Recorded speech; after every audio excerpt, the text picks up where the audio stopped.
것이 콘텐츠의 달마동 발전, 개발이랑도 연관이 돼서 이제 같이 여기 둔상경치 서부에는 달마동인데 앞서다가 버리면 사실 볼만한 게 별로 없기 때문에 그런 데서 오는 어떤 미스매치 같은 것도 문제가 됐었던 걸로 기억합니다. 청명도를 몇 가지 측면에서 볼 수 있을 것 같은데요. 하나는 말 그대로 세심하게 표현하는 면에서는 화소의 숫자가 많은 게 좋겠죠. 왜냐하면 또 바운더리 경계가 있을 때 그 경계가 극단적으로 화소가 굉장히 크면은 그 부드러운 경계가 계단처럼 보일 겁니다. 그럼 이제 안 되잖아요. 그러니까 화소의 숫자를 늘리면은 원래 의도했던 대로 부드럽게 연결되는 그런 식으로 보이겠죠. 그게 이제 하나고요. 또 하나는 색상의 선명도일 것 같아요. 어떤 얘기냐면 해당되는 디스플레이가 만들어내는 컬러가 우리가 자연에서 실제로 보는 컬러의 종류라고 할까? 그런 거를 얼마나 많이 포함하고 있느냐라는 겁니다. 디스플레이 종류에 따라 조금씩 다르거든요. 그래서 컬러가 훨씬 풍부한 디스플레이는 화소는 동일하더라도 화소가 똑같아도 예를 들어서 가을의 단풍 이미지 같은 경우라든가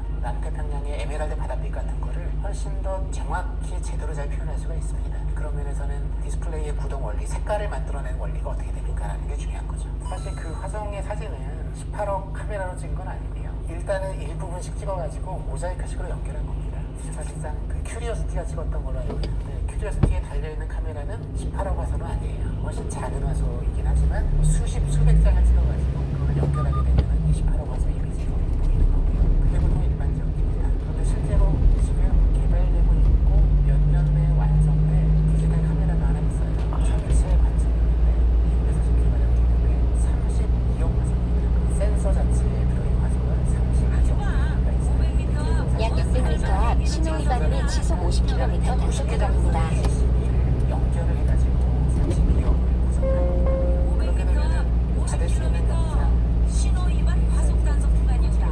그거에 맞춰서 보통 렌즈가 우리는 한 요만하잖아요. 그런데 그 카메라에 달린 렌즈는 직경이 1.57m가 된다고 합니다.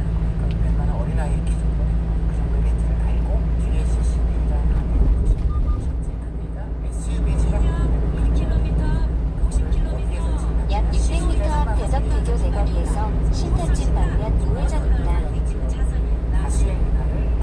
와 엄청나구만 저 앞에가.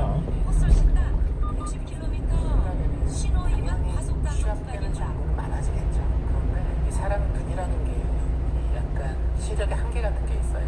어떤 얘기냐면은 제가 초기 말씀드린 것처럼 망막을 보게 되면은 시세포가 이렇게 쭉 배치가 돼 있잖아요. 그러면 시세포가 배치가 돼 있는데